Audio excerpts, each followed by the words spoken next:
We are live. Oh, holy cow. There he goes. Calling Chris Anderson in London. This is Chris Anderson in COVID-crazy London, calling Rick Beyer in Chicago. This is Rick Beyer in Chicago nothing's happening here in the U.S. On a lovely Sunday. And we want to wait a moment for people to join us as we get started for real. And please post something to let us know that you're here. And, of course, we're here talking about history every Sunday at 4 p.m. Eastern on the Stephen Ambrose Historical Tours Facebook and YouTube pages. And all our broadcasts are archived on the History Happy Hour website. Chris, who's joining us today? Our guests, but who's here? Marcus is on board, showing up. Okay. There's somebody you may have heard before, Catherine Beyer Hurst. Yeah, not sure. Vague ring any bells? No, not. Yeah. There we go. Doug McCord. Excellent. So, Ken? Libby. Okay, so we have rolling in here. I think, as they would have been referred to in Casablanca, that we're rounding up the usual suspects, and perhaps some others as well. Hello, Doreen and Jean and everybody. So, listen, it's been a weird and crazy time. I think everybody recognizes that, and so we're all happy to have a time machine that we can use to leave this time and go back and talk about weird and crazy times in other places. And yes. So that's what we're going to do today. And Chris, do we think we have enough people to I think we do. Move things along? Give me the drum roll. The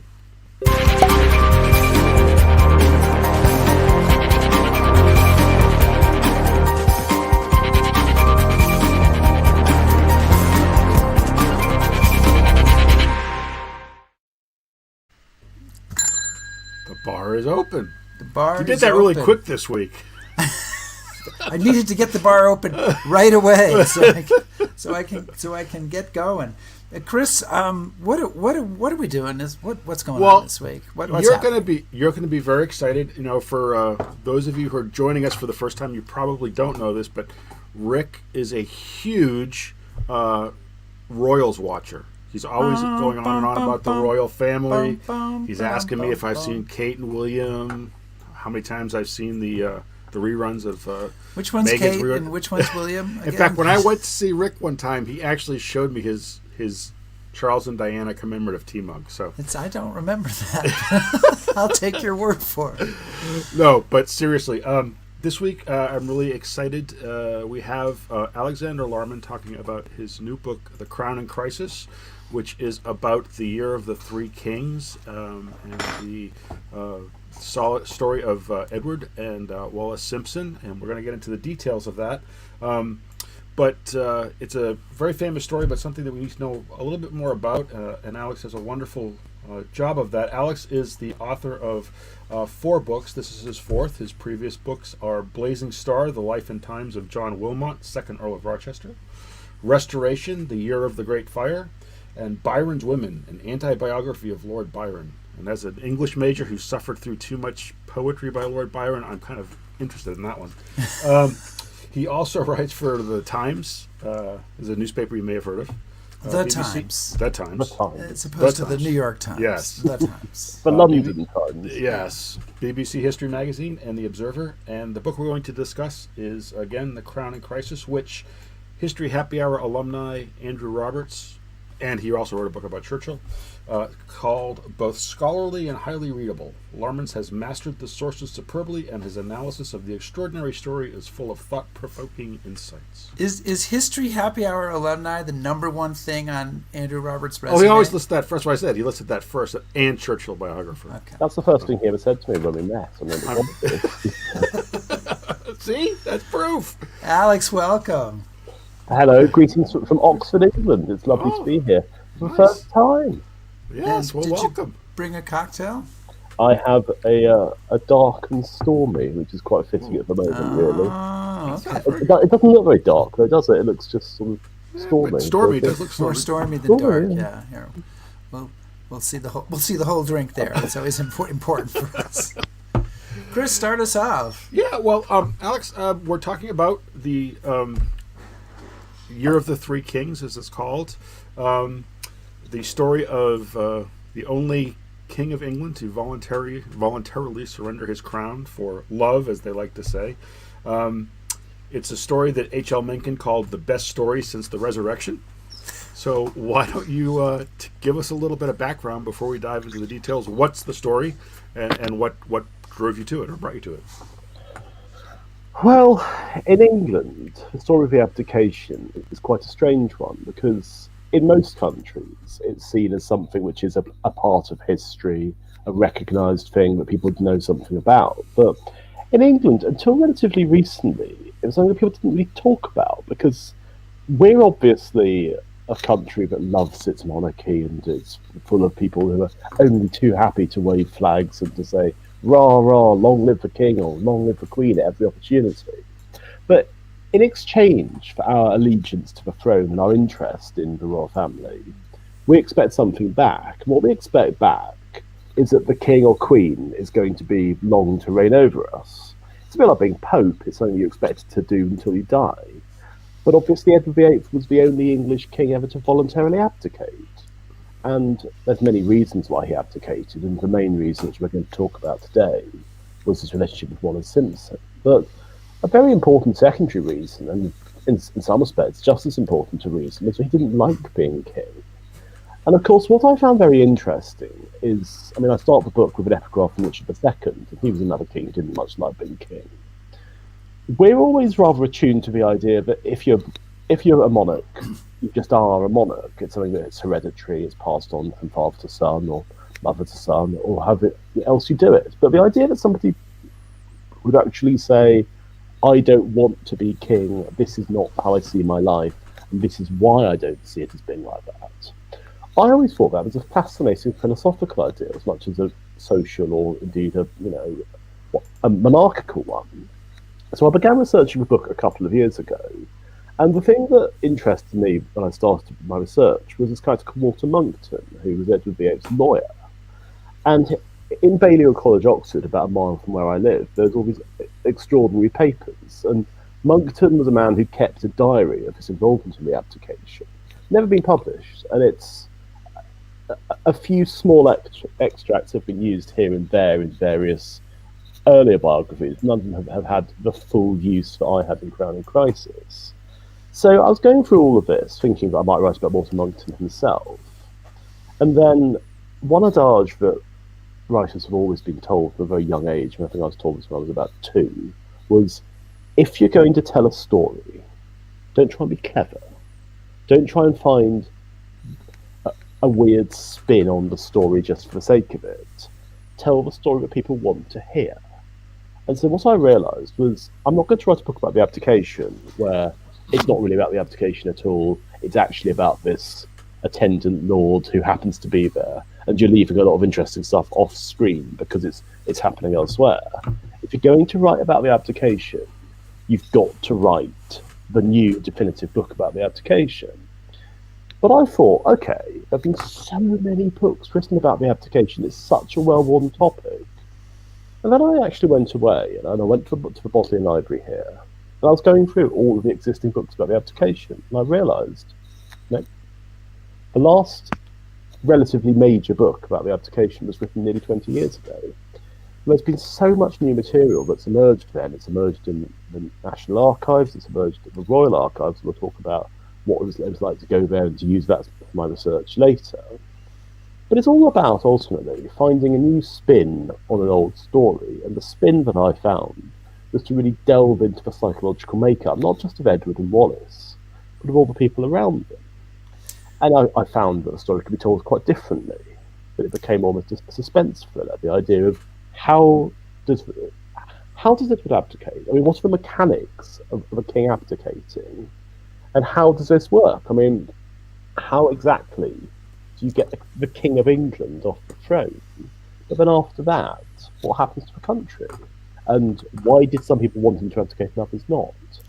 And yeah. Oh, so Alex, sorry. I can't stand not talking for too long at one time. Like all interviewers, right? You have to insert. And first of all, it's great that people were giving you writing advice at age 2. I really wish that I'd had that. 2-ish, right?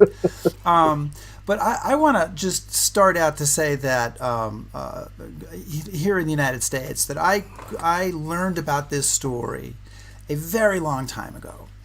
Probably when I was about 12 years old. And I learned about it, and I have a prop here. I want to just... Ooh. I know, it's great. I learned about it from this, and I don't know if you can see this very well or if I can switch it here at the same time, but this is a record album called I Can Hear It Now with Edward R. Murrow and Fred Friendly. And this is 78 records in here. No, wait, Rick. So when most people were listening to the Rolling Stones, you were listening to... I am telling you, long time nerd. And this is also, this is probably my oldest, I realized when I pulled this out, this may be my oldest, one of my oldest possessions. And I listened to, and I'm going to play you guys a clip from it so you can hear kind of how I heard of this story. This is about a minute long, and it starts with Edward R. Murrow talking about the news stories in 1936, and it goes to the king in his abdication address. And I swear, Alex, I have a question coming up after I play this. So here you go. But the biggest news story was in London and concerned political intrigue, an empire, a Baltimore beauty, and the King of England.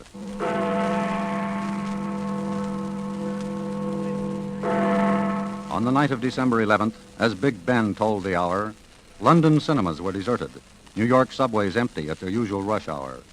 In Eugene, Oregon, and Johannesburg, you could hear the world quiet down. This is Windsor Castle, His Royal Highness Prince Edward. At long last, I am able to say a few words of my own.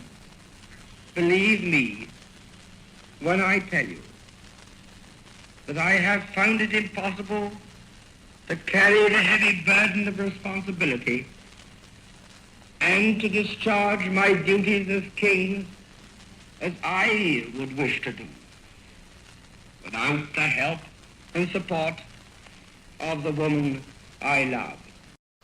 Well, okay, so you can, I'm 10, 12 years old. You can just imagine, this seems so, it's romantic, it's noble, it just really made an impression on me. And by the way, thanks for ruining all that in your Sorry. book. Yeah, but I think that a lot of Americans probably have felt that way and might still feel that way. What are the biggest myths we believe about this, and kind of what do you do to try to deal with them in your book? Well, first of all, just to pick up on what we just listened to, the abdication speech, somebody actually wrote to my publisher to complain that I hadn't included the entire text of the abdication speech in the book.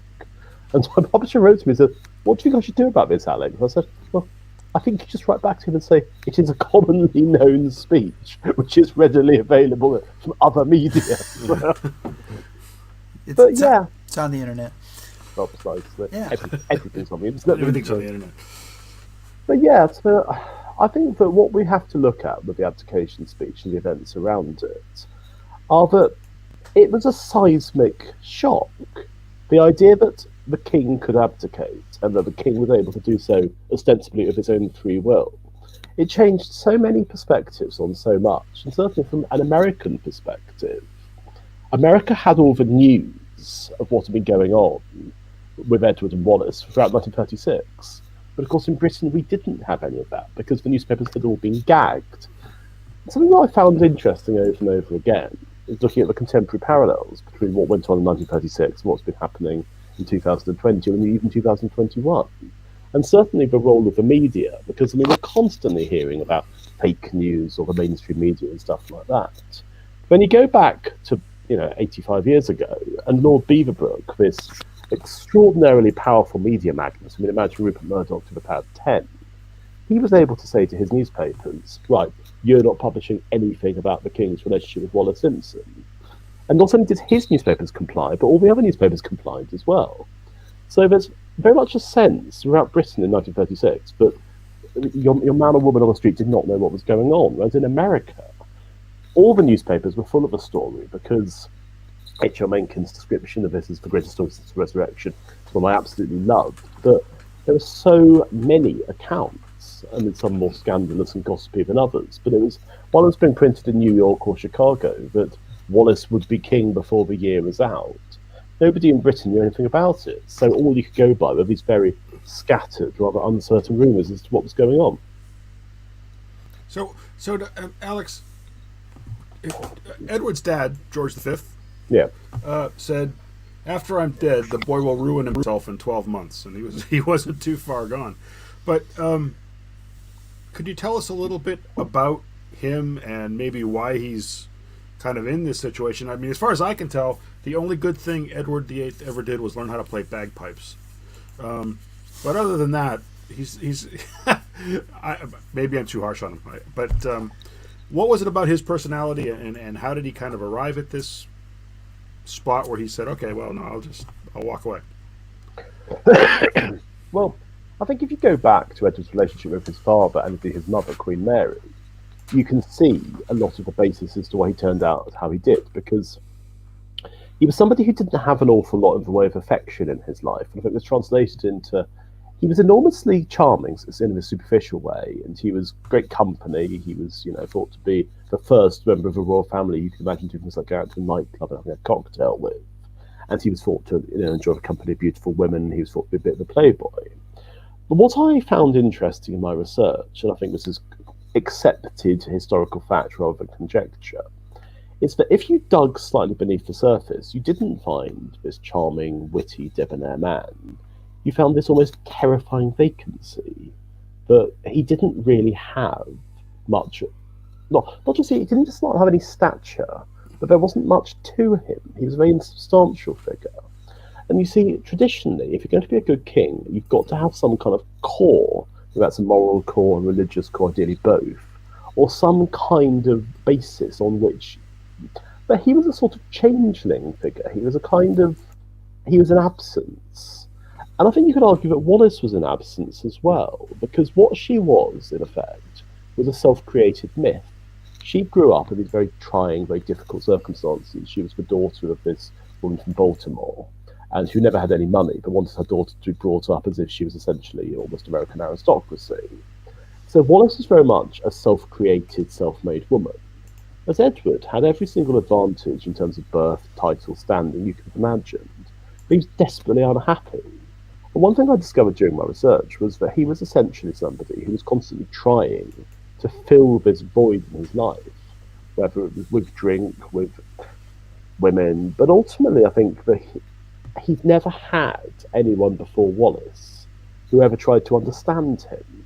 And I mean, something that I found from these long descriptions of his conversations that he would have with his father, and even allowing for the fact that one of these people is Prince of Wales, one of them is King of England, it's literally like two people who hate each other talking at one another. And you think to yourself, what a miserable existence it must have been. So what I found very interesting was everyone who's read the book and has talked to me about my presentation of Edward VIII takes something different out of it. And some people think that I can't stand the man and that I've come here to bury him rather than to praise him, which is, I probably thought fair enough. But other people think I've been very sympathetic towards him, that I've portrayed him with nuance and I've been quite kind. And it's always interesting as a writer of non-fiction history and biography, because you have your thoughts on a subject, and I have my thoughts on Wallace, my thoughts on Edward, but how you portray them and the evidence that you use to support or indeed to go against your arguments, people couldn't regard entirely differently. And I'm very glad that exists, because obviously what I tried to do was to offer a 360-degree portrait of both of them and everybody around them, because what I didn't want the book to be was just a royal biography, because ultimately, I don't know what a royal biography means to most of your listeners, but in Britain, it tends to be something which is a bit boring. There's the kind of book, very respectful, very, honourable, Yeah, a bit dry. And what I wanted to do was to write the sort of book that people who have no interest whatsoever in the royal family could pick up and start turning the pages. And then as it goes on, you're turning the pages a bit quicker, because he abdicates and that he's got to leave the throne. But what you don't know is what happened on the way there. And certainly, I mean, I found all this stuff when I was doing my research, and I kept thinking, this isn't commonly known. This is not something that you found in any of the other history books. And literally a few months before the book came out, I was going through other books thinking, come on, this stuff must be in the public domain. I mean, this is about a member of a royal family. This stuff must be commonly known. And the answer was no. And so that's one of the reasons why I think that this is an evergreen story, that people are finding new angles, new material. And all of that gives us a very different appreciation of who Edward was, of where he came from, what his relationship with Wallas was like, but also what he was working against. The idea that you've got to have some degree of human sympathy for somebody who had this incredibly cold, incredibly distant upbringing, and was never able really to escape from it. One of the things, Alex, that I think is of interest to our audience, who many of whom are very interested in World War II, is the fact that there is some sort of shadowy involvement of Nazi Germany, British fascists, Ribbentrop, who was the German ambassador to Great Britain, later the German foreign minister. All of this kind of swirling around, perhaps at the edges of this story, but kind of give us a sketch of that and what role that kind of plays and where Edward falls in that. Well, obviously 1936 was a time of enormous international upheaval because Hitler was Führer, and there was already, I think, a common understanding in both Europe and America that Hitler was somebody with expansionist ideas. And Stanley Baldwin, who was Prime Minister of Britain at the time, he wasn't blind to the danger that Hitler posed, but he was nowhere near as strongly against Hitler as Winston Churchill, who at the time was a backbench MP. Edward, I mean, the phrase that I've been using ever since I first was talking about the book is to call Edward a Nazi sympathiser is, I think, the right one, because he had sympathies with the Nazis. He believed that Hitler was a vigorous reformer. He believed that he was somebody who'd brought, he'd taken Germany from this country that was in absolute depths of economic despair, social despair, and he made it the foremost country in Europe in 1936. And Edward, of course, had German ancestry himself. I mean, several of his relatives were, in fact, Nazis. So there was this sense that he was somebody, much more than anybody else in his family, who Hitler believed was a man they could do business with. And von Ribbentrop, who was just a former champagne salesman, who was Hitler's sort of right-hand man in some regards, he became ambassador to England in October 1936. And his major mission was to essentially get Edward to become, if not on the side of Hitler, studiously neutral. The idea being that in the event of war breaking out,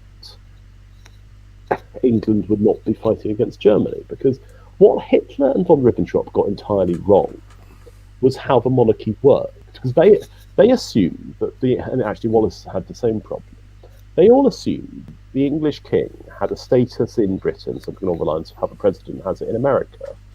Obviously, given the last week, this might be a slightly checkered idea to go with, but essentially the idea was, in England, that the king could do what he liked in their reckoning, and that if the king decided to say, right, we're not going to go to war against Germany, that is exactly what would happen. Of course, monarchy in Britain in the 20th century was not like this, because to call it purely ceremonial would be, I think, a bit overstating the case, but Edward did not have any unilateral authority. As a constitutional monarch, he was bound to act by his government, and of course the government was one led by Stanley Baldwin, and he would not have been able to say simply, we are going to go to war against Germany, or we are not going to go to war against Germany.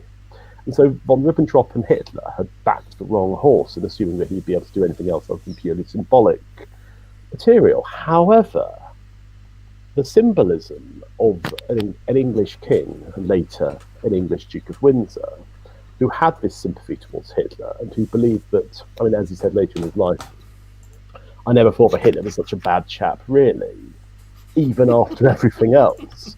You can see, there we are. Not well, he looks like a nice chap there. Well, there they are. He's having a lovely chat with Wallas. He's asking about her hat, and he's asking about her brooch, and Edward's looking at him. They're about to have a bit of a joke together. It's So, but actually, no, go ahead. when you read about the circumstances of what happened that day, you see what a very peculiar thing it was for the then Duke and Duchess of Windsor to be going more or less throwing themselves at Hitler's feet.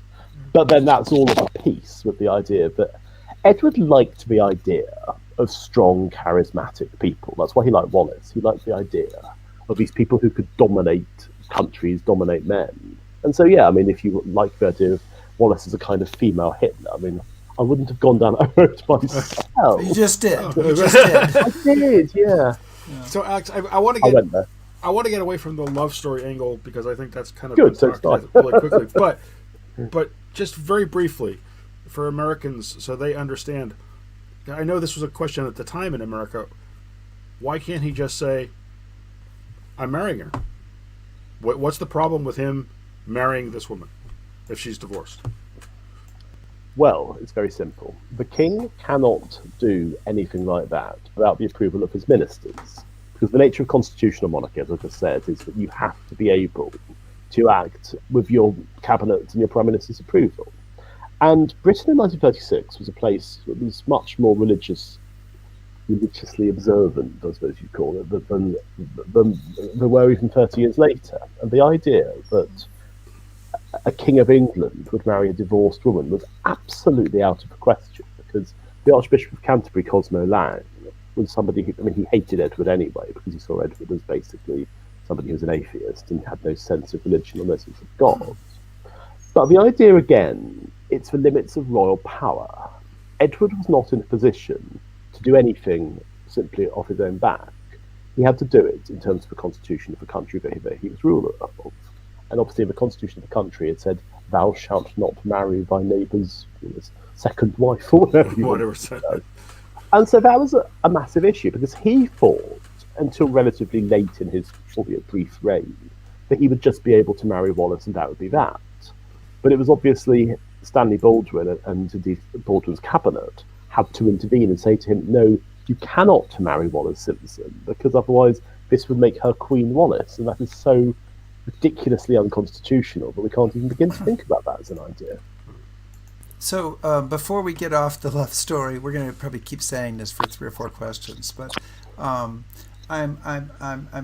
far out on the limb can I go with a question relating to this, Alex? Can we? Should I have good taste, or should I just go for it here? Go for it every time. Okay, so we have a question from the audience asking, and I think this puts it in a funny way, but I think there is a serious question here. Someone who says, was she his dominatrix? Was he doing things like crawling on the floor, licking her boots? But what is the nature of this relationship? And I mean, as someone else pointed out, it's not that she's some stunning beauty. She's not some intellectual giant. So what is it that she's the one, even when she's trying to now get out of it because she doesn't really want to deal with everything, he's determined that he's going to leave the throne and marry her? Well, as this is a PG-rated show, I wouldn't want to go into enormous detail about what they got up to, but Not yes. necessary, yeah. No. Yes. Tune in later, folks, for the new X-rated version of History Happy Hour. Well, I mean, even in the book, I had to take out one particular detail because it was so appalling. But more importantly, it was unsubstantiated. Yes, it's a simple answer. Theirs was a relationship, but I think you would call it one of dominance. But she was very much a person in charge. And there's actually a fantastic description. So I went on this yachting holiday with the socialite Diana Cooper, who wrote letters about what was going on, and she kept a very close eye on their relationship. And she described about how Wallas would humiliate Edward, and she'd be shouting abuse at him in front of all the other guests, and he'd be lapping it up. And you can see that, yes, it was very much a relationship where she was the dominant partner, and he was very much the submissive partner. But then I think that's the whole thing about Edward's character, that because he had been under the boot for so long with his parents, and then obviously with his younger brother Bertie, or the later George VI, who was much more responsible, much more adult than he was. I think that there was this part of him that actually thought that he was nothing, that he was essentially scum. And Wallas catered to that. And if you look at their love letters, his to hers are obsessive they're absolutely begging, as hers to him are sort of, yes, that's nice, dear. Yes, I'll see you soon. And you can see that it was not an equal match of passion. And over and over and over again, everything that I saw in diaries and letters from people who had been at lunches and dinners with them, every single one would say the same thing. She doesn't love him. He loves her. He's obsessed by her. She doesn't love him. She's in it for what the trappings of royalty are. She's in it for the jewels. She's in it for the money. She's in it for the prestige. And you think to yourself, not sure about that one. So Alex, one of the things that I found interesting was not so much their part of the story, because to be perfectly frank, I find them both thoroughly reprehensible people. But the constitutional questions that are being raised by this, could you kind of lay out again for Americans that might not be that up on all of the its nuts and bolts? What are the big constitutional issues that Baldwin and all these other people in the British government are like, holy cow, now what are we gonna do? What does this mean? Why is this important for Britain? Not so much for Wallas and Simpson. This is what I'm getting at. Okay. Well, Britain has had a constitutional monarchy essentially since the restoration of Charles II in 1660. And I'm oversimplifying it, but essentially the idea was after Charles I, who was executed by his country, which is unfortunate, but the king thereafter ruled by consent of Parliament, and never again would the king be given that absolute power. So this was more or less okay for the next 250 years. But the problem came when Edward decided that essentially he was going to be this very modern monarch. And the difficulty with having a modern monarch who has these very unusual and quite eccentric ideas about power and about influence was that he couldn't be contained. And what Stanley Baldwin, who was a very dutiful, very straight down the line Prime Minister, wanted to do was to have him be essentially a monarch who smiled and nodded and didn't rock the boat. Because Edward was beginning to explore the idea that actually he could do more than that. And so when he decided that he would marry Wallas Simpson, he was told, no, you can't marry Wallas Simpson because it is unconstitutional for a King of England to marry a divorced woman. And then he said, fine, I'm going to abdicate, and then I can marry her when I'm not king anymore. But the trouble is, it wasn't in his power just to say, I'm off, see ya, bye. Although he would have liked it to have been. Because again, it's the limits of what royal power and influence actually are. And obviously we see an interesting parallel these days with Harry and Meghan, that they did announce that they were off, see you, bye. And that has led to all manner of difficulty and all manner of fuss. But at least he wasn't King of England, and he wasn't going to be King of England either. Edward, of course, was king. And the difficulty there is that he was unable to take this decision on his own terms, because the English constitution has essentially forbidden him to make these decisions off his own back. So he's stuck in this position where he wants to go, but he would not be allowed to abdicate unless an act of parliament was passed, which would allow him to. And theoretically, there could have been a situation that not only was he not allowed to marry Wallas, but he had to carry on being king, whether he wanted to or not. And that brings about a very interesting idea that you've got a king who doesn't want to be king. And there are people like Lord Beaverbrook who are going about saying, well, hang on, have you considered the idea that we scrap democracy? I mean, it's a big idea, but hear me out. Right. And the idea, because it's worked really well in Germany, they scrapped democracy and look at them now. And then this thing called the King's Party began to emerge. And the idea was, is unelected, unaccountable political parties be made up essentially of a ragtag bunch of disaffected Conservative MPs who would have liked the idea of Edward as king had these sort of decisions. And Oswald Mosley, the leader of the British Union of Fascists, or the Black Shirts, and possibly Winston Churchill too, possibly not. But the idea of the King's Party as being this kind of unholy union of a newspaper baron, far-right English agitators, and other politicians, it could have been a very, very toxic combination. And Mosley was a great supporter of Edward. And a story that I love, because I think it's got so much contemporary resonance, especially at the moment in your country, So he organised this march in late 1936 in support of Edward through East London. And he made this speech to, I mean, he claimed there's 50,000 people there, more likely 5,000. Again, I mean, so other people have exaggerated numbers in crowds. He made this speech in which he said, "Let us throw away the moaning old women of Westminster by the vote of the people. Let's make Britain great again." And you think, oh, some things never change. Echoes from the past. Mm. We have a few questions here from the audience, and I do want to get to them, but I wanted to ask first one more thing, kind of along this line. You have done a lot of research for this book, and in the course of it, you came up with something that I have to say I never heard about, and I imagine most people haven't heard about, which was an assassination attempt on Edward. And I wonder, what's the story there, and how does that fit into or change our understanding of everything? Yes, I mean, this is something that I found completely by accident. It was when I was going through Edward's lawyer, Walter Monckton's papers in Balliol College, Oxford, and I found this document called "He Was My King," and it was written by this man called George McMahon. And all I learned about George McMahon is on July the 16th, 1936, Edward was leading a parade through near Buckingham Palace by Horse Guards Parade. And this man was said to have thrown a gun at Edward's horse in order to make a public disturbance. And the idea behind it was that he was drawing attention to some unsuccessful newspaper venture of his. And it's just a minor story. I mean, kings have these things happen to them all the time. There's always somebody who wants to make a fuss.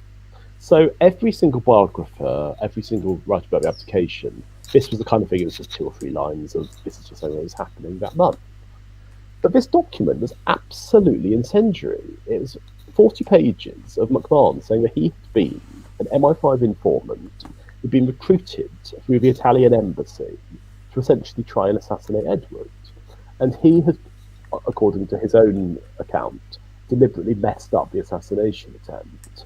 But there are these people who actively wished Edward to be killed. And I was thinking, so hang on, we've got an MI5 informant who's acting for MI5, who's tried to kill the king. And I thought this has to be an exaggeration, this has to be delusional. But then I went to the National Archives in London, and I cross-referenced everything that McMahon was saying against all these classified MI5 files, which were only brought into the public domain a few years ago. And I was thinking, oh, this is all adding up. It's all making sense. So what I realised, and I basically spent an entire chapter of the book talking about this, is that whether McMahon was acting as an agent of the Italian embassy who wanted Edward dead, or as I think is more likely, that he was living amongst communists and fellow sympathisers who thought it would be provocative, exciting, and all the rest of it, to try and kill the king, and thus start an international outrage that worked so well with Franz Ferdinand. But you think to yourself, but an MI5 were obviously so embarrassed that this man had been telling them there's going to be this attack on the king, that they, at his trial, there was all manner of cover-ups going on, and all manner of things that basically meant that he didn't have a fair trial. And of course, it's perfectly possible that MI5 knew he was going to try and kill the king, and thought, okay, let him try and kill the king, and then we get him out of the way. Which I think is, you see, what's so interesting is that we are in Britain obsessed about the idea of Princess Diana, whether she was bumped off, whether there been any kind of conspiracy there. And obviously we say there can't be, obviously we say it's a tragic accident. And then you think, if we have pretty strong evidence that 60 years before, MI5 were at the very least aware of an assassination attempt on the king and happy to sit back and let it happen, you think, well, okay, now Alex, but I don't want to give too much away because I want people to buy the book and read the chapter. But I gotta say, if MI5's relying on a gun-toting crazy man to do a job, McMahon's probably a pretty poor choice. So is Lee Harvey Oswald. Look what happened there. Fair point. One of the other kind of interesting people that you talk about, obviously, and it raises a whole bunch of very interesting what-ifs, is somebody, I'm going to read a quote now from the book. It says, "The only person who still attempted to keep Edward on the throne even as the king himself lost interest in it, was Churchill. And in your book, and I know in Andrew Roberts' book I read about it, this almost cost Churchill his political career. Yeah. Right before I should have mentioned that people in Germany are about to start doing things that they shouldn't be doing. So could you tell us a little bit about what Churchill's role in this whole drama is and why it matters, I guess?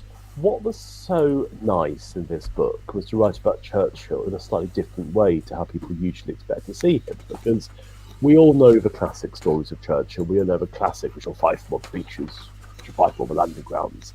And that's, that's really important. That's absolutely key to who he was. But what I liked in this book is that Churchill, he's a backbench MP.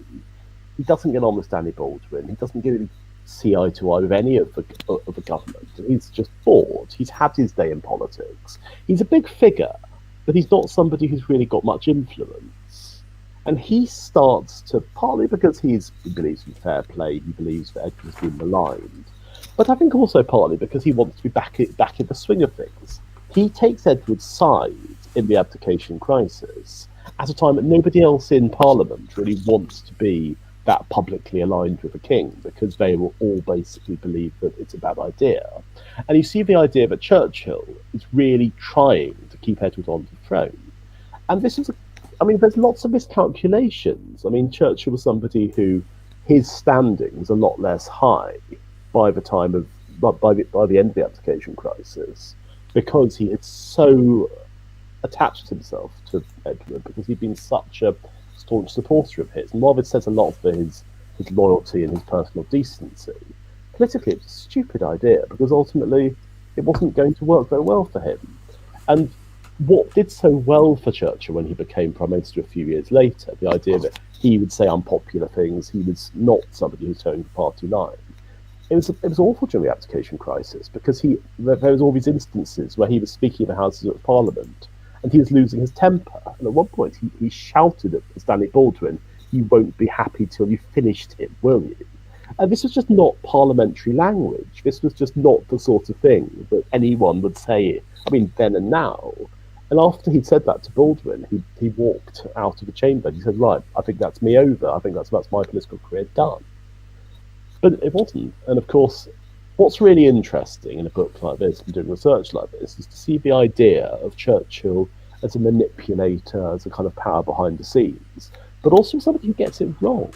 And so that for me, and I think for Andrew Roberts as well, was a really interesting experience to actually take this iconic figure, but to have a slightly different side of him. Well, and it's there's all sorts of counterfactuals that you can do in this story, and if people go out and buy your book, and we'll just mention if they want to do that it's called The Crown in Crisis by Alexander Larman. You can ask yourself what happens if Edward somehow remains in power or under the influence of the Nazis. What happens if Churchill is removed from the scene of power and Halifax becomes prime minister in 1940, who also might have negotiated with the Nazis, and suddenly you see there's a lot of different ways that this can go. I want to, we have some questions coming from the audience, and I want to bring in one from John Matthew here, who writes, he says, "Alex, what's the differences and challenges of writing about Edward VIII versus John Wilmot, who is so much less known?" And I would say in answering that, you should probably tell us who John Wilmot is, because he's enough less known that I don't know the answer to that question. Well, John Wilmot, aka the second Earl of Rochester, was the protagonist of my first book, Blazing Star. And I think that the best way I can answer that question is to talk a bit about my working methods and what drives me to write about people.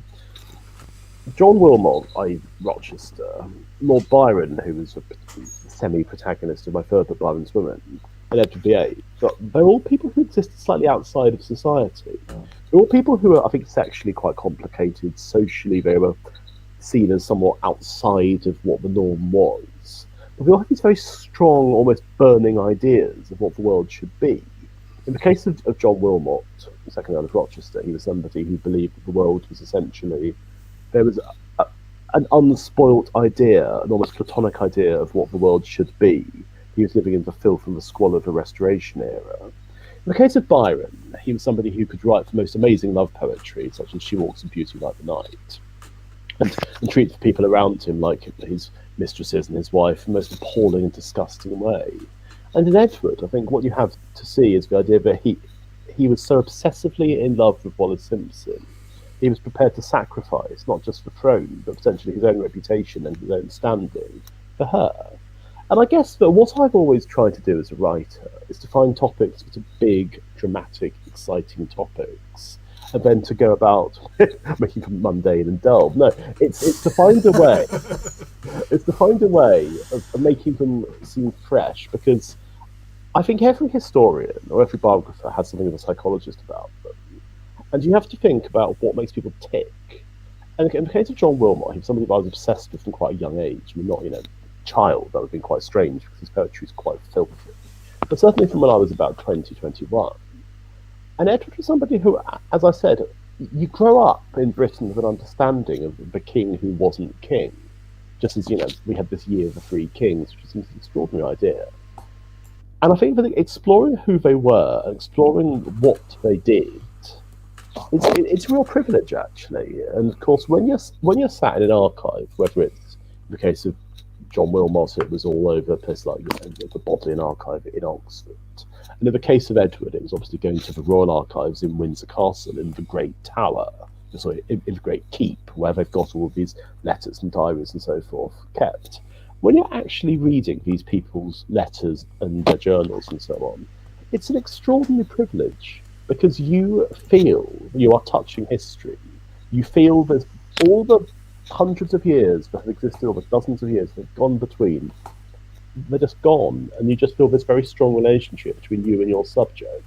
So yes, I suppose to a roundabout way of answering the question is the challenges are very similar, but I've always been drawn to a certain sort of subject, and I think that in both cases, hopefully the books have borne that out. Alex, one of the characters that I've been getting a lot more interested in my own way recently, and he's kind of central to the book, of course, is George VI. He really is kind of thrust into this situation. And so I was wondering if you could talk a little bit about, how he fits into all of this, and was he prepared to be king, or was he just all of a sudden, surprise, guess what? I mean, because I really think he becomes a very effective monarch, and the monarch England needs during the war, but that's not expected, right? No, I mean, because the future George VI, i.e. Bertie, he was somebody who, he's not in the book that much. I wanted him to be in there a bit more, because I wanted to be the kind of counterpoint between Edward as this very do all the hell you like character, and Bertie, i.e. George, is this must do the right thing, even though he had this terrible stammer, as anyone who's seen the King's Speech will know. And I kept trying to find ways to bring him into the narrative a bit more, but of course, the trouble is with all the royal family in a book like this is that they're essentially hanging around on the sides and waiting for stuff to happen, because they didn't have the constitutional role that politicians did, and they weren't agitating behind the scenes the way that the Archbishop of Canterbury or indeed newspaper magnates were. But what I hope I conveyed in the last quarter of the book was a sense of, if basically your greatest fear in life, something might happen to your older brother and you become king, but that your brother's going to abdicate, knowing how little you want to do it, and to bring in something of their relationship, and to bring in the idea as to why Edward was completely nullify his brother's fears, but also the idea of how George would be feeling, this absolute clammy terror. And I think that what you would do if you were going to write the sequel to this book, which let's hope that happens. I think that the narrative that you would try and follow is one that you would begin following both brothers at the same time. Then you would, I think, take off or and kind of watch them go like yeah. that. Edward would, I think, become a more minor character in the narrative of the second book, because after the outbreak of World War II, he's not that interesting. And George becomes the key character then, because he's somebody who he finds himself becoming this king at this time of national crisis.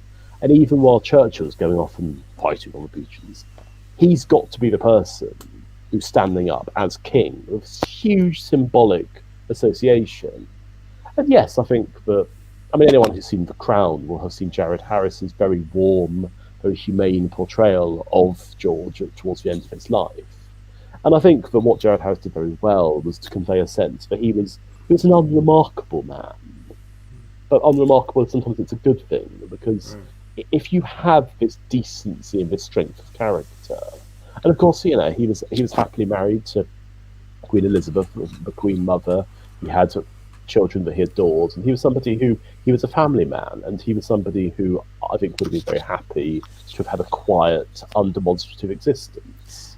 Speaking of his daughters, one thing I want to mention is that there is a scene in the book, and I forgive me for not being able to remember what year it is, maybe 1935 or 36, but there is some sort of reception, and the two daughters are invited. They are little children. They're invited to this reception, and they are starting to make trouble, as children will. And I thought, here's Queen Elizabeth, who is still on the throne, and here's a scene where she's at a state dinner, and it's 80 years ago, or some amount of more, something like that. So that was quite extraordinary all by itself. And I had a question about Elizabeth's sister, Princess Margaret, that comes from my sister. So I would ask that, didn't Princess Margaret have the same problem? She wanted to marry a divorced man, and the church and Parliament wouldn't let her, and this is 30 years later. Yeah. And what was very interesting is that society had changed quite a lot by then. And I think that the idea that she wasn't allowed to marry Group Captain Peter Townsend because he was divorced, that was seen as being something quite controversial, and it was seen as quite unfair. Because I think that while in 1936 public opinion was very strongly against the idea of divorce, by the time that the Second World War had been and gone, by the time that Queen Elizabeth II was on the throne, public morality had shifted, and divorce was not seen as the absolute no-no that it once was. I mean, people were beginning to understand that perhaps relationships were not meant to last, and perhaps, the group captain had taken an unsuitable wife in the first place because he wanted to be with Princess Margaret. And I think what you had there was you had the orthodoxy and protocol of the royal family butting heads with a new expectation of what was happening. And I mean, I can't cite any Gallup polls off the top of my head, but I'm 100% sure that I've seen polls that say most people in Britain were supportive of the idea that Princess Margaret would have been allowed to marry who she liked. And I think that what happened there, and her not being allowed to marry him, not only set her on this rather miserable path for the rest of her life, but when Prince Charles wanted to marry Camilla Parker Bowles, that was not seen as difficult in the same way that it would have been, I think, if these things hadn't taken place. And indeed, I find the comparisons between Prince Charles and Edward VIII quite interesting, and we'll see what happens in the fullness of time. But let's just say that Charles is not quite the figure he's been portrayed as by many people, and leave it there. So, Alex, I mean, looking back at this, and because of, not so much the love story, but just the big constitutional issues all of this raised, did this whole crisis change the monarchy? Did it? I mean, because one outcome, of course, is that the British people could have said, "We're done. You guys, we'll be a republic." Or there could have been all kinds of other outcomes. But do you think just the process changed the monarchy and how it functions in Britain, or how people view it then and now? I think Britain came within about a week of being a republic. I think that if the crisis had gone on another week, and things had deepened and things had got worse, and Edward had fled the country, I think it would have been an incredibly embarrassing, incredibly difficult situation, which probably would have been resolved with some kind of act of parliament, which I'm not sure you would have abolished the monarchy altogether, but I think what you would have had to have done, purely for practical reasons, was to basically mean that Edward as king had his power completely removed. And if you do that, if you say that Stanley Baldwin as Prime Minister can essentially cut off the king from doing anything, you have created a republic. And so, yes, I think that was a very, very much a possibility. And I think that the idea that this was the greatest constitutional crisis since the execution of Charles I is a very real idea. But in terms of how it's affected the monarchy since, I mean, where we've been very either fortunate or unfortunate, depending on your perspective, is that we've had in Queen Elizabeth II a very dedicated, very uncontroversial monarch who's taken enormous care never to offer any kind of public statements, never to say or do anything controversial, to be an absolutely dutiful public servant. And so we've been rather robbed of the idea, and actually her father was much the same. So between 1936 and the present day, we have not had a monarch in Britain who has, created headlines. I mean, that's why Prince Harry and Meghan has been such an interesting story, because obviously they have created headlines. And I mean, just today, for instance, it's a revelation that they've quit social media altogether. It's very much the sense that he is somebody in the same vein as Edward, in terms of he's somebody who obviously enjoys a level of publicity, who appreciates how he's regarded.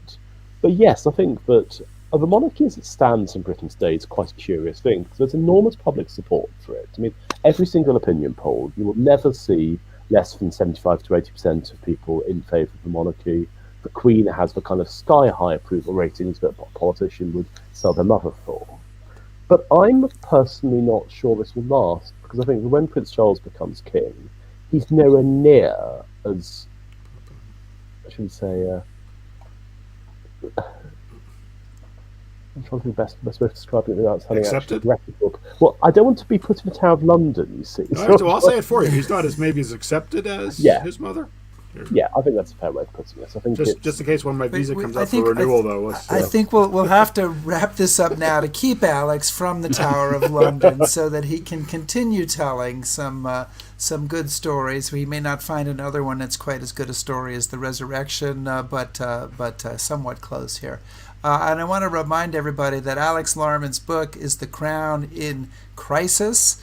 Alex, thank you so much for joining us today. And we had lots of questions, lots of interested people, and they should definitely go out and check your book. And so thank you so much for being here. Thank you so much. My absolute pleasure. Cheers. Good luck. Thank you. Thanks. Take care. And, we did have somebody ask Chris about, saying we should tell people what the books are in advance so they can read them, and I just want to remind people we do that, and maybe we're 2 or 3 weeks in advance usually. We can definitely try to go out a little further in advance, but that's on the History Happy Hour webpage at StephenAmbroseTours.com. So if you want to get a head start on books a few weeks before the show. But Chris, you have a little bit of a coda to this story here. Well, I do. Not too far from my house, you have this slum right here. This is Cumberland Terrace, which is near Regent's Park, about 2.5 miles from my house. And along that street there was the little love nest that Edward set Wallas up in. That's it, 16 Cumberland Terrace. And I have to say, if I could live there, I might consider being a kept man. It's not a bad place. So keep that in mind. Audience members interested in keeping Chris as a kept man. His wife and daughter may have some issues, but in that house, it might be workable out. And I know you had one other note you wanted to make. Yeah, I would like to kind of raise a glass to an important birthday today. 50 years ago today, WGBH in Boston broadcast the first episode of Masterpiece Theater. With Alistair Cook there on the left, and I've got to say that it's probably one of those formative moments for me. In our house, every Sunday night was Masterpiece Theater night, and it was through Masterpiece Theater that I learned to love English literature and English history, and seeing TV shows set in England, however factually correct or not, every week in my living room kind of opened up the world to me and exposed me to England. So I've always been very appreciative of Masterpiece Theater, and I just want to say happy birthday. So that explains a lot, Chris. And so for me, it was Ed Murrow and Hear It Now, and for you, it's Masterpiece Theater. And there it goes. Well, listen, we also have today was a great show. We have a great show coming up next week. Chris, tell us about our guest Keith Lowe next week. Yes, Prisoners of History by Keith Lowe. It's a book about how nations remember World War II. And what monuments they build to remember it. It's a fantastic book. All of Keith's books, I have to say, every time I read them, I kind of sit back at the end of it and say, wow, that was something. And I think you'll be very impressed by Prisoners of History. Another History Happy Hour alumnus, Saul David, said Prisoner of History was a masterpiece of historical inquiry, painstakingly researched, cleverly constructed, and elegantly written. So join us for what I'm sure. You've already got the intro to next week's show written. It's done, so we can just skip that next week. So thank you very much, everybody, for joining us. Really appreciate it. Stay safe.